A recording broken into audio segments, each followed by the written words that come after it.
Ladies and gentlemen, let's talk about the advantages and disadvantages of using interpreters or compilers for the programmer, for the developer. Let's have a look at the advantages and disadvantages. So number one, interpreters have an advantage. When a program's been developed, errors can be identified straight away.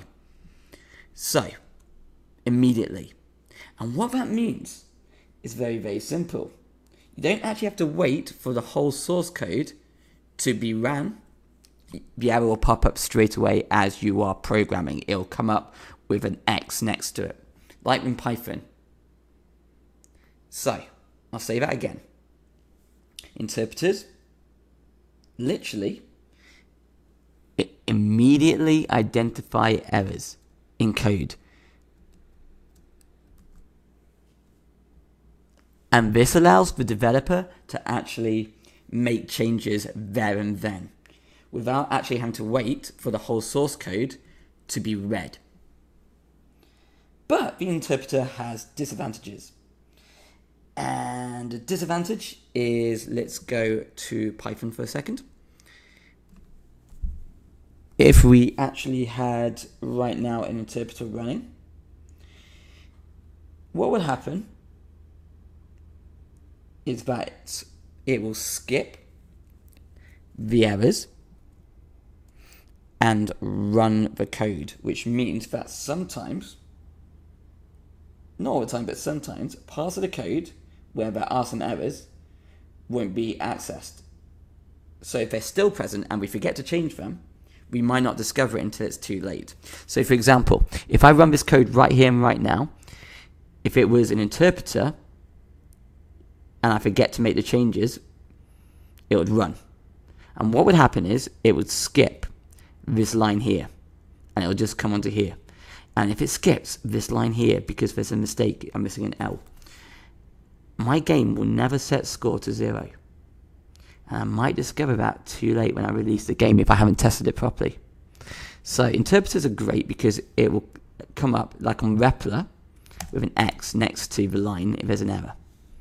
However, if I don't fix that mistake and I run the code, it will just simply skip the problem and move on.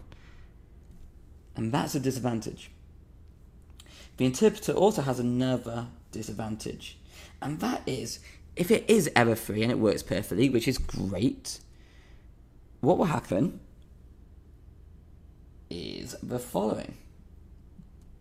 The source code will have to be sent to the users if they want to run my code. So for an example, let's imagine you've made a game. The code you make your game in, so let's imagine the code on the screen is my game, and I want someone to play my game, and I sell it on Steam, they will also have access to the source code, which means they can make changes to my code, they can copy my code, they can steal my code, and they can sell it on to other people. My source code. Imagine you've got like your grandma's secret recipe. And every time someone eats your grandma's secret recipe, let's say it's apple pie, you have to give them the secret recipe. That's basically what an interpreter does. And that's a disadvantage for the programmer, for the developer. But also, ladies and gentlemen, let's have a look at the compilers.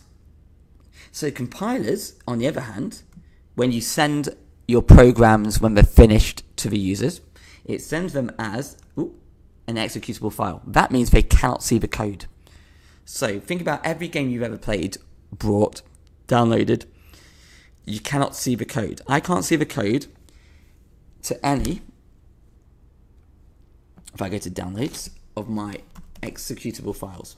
So all of these are my executable files. I can't see any of the code to it. I can't see the code to red alert. I can't see any of the code. That's because they're in executable format, and that's thanks to the compiler.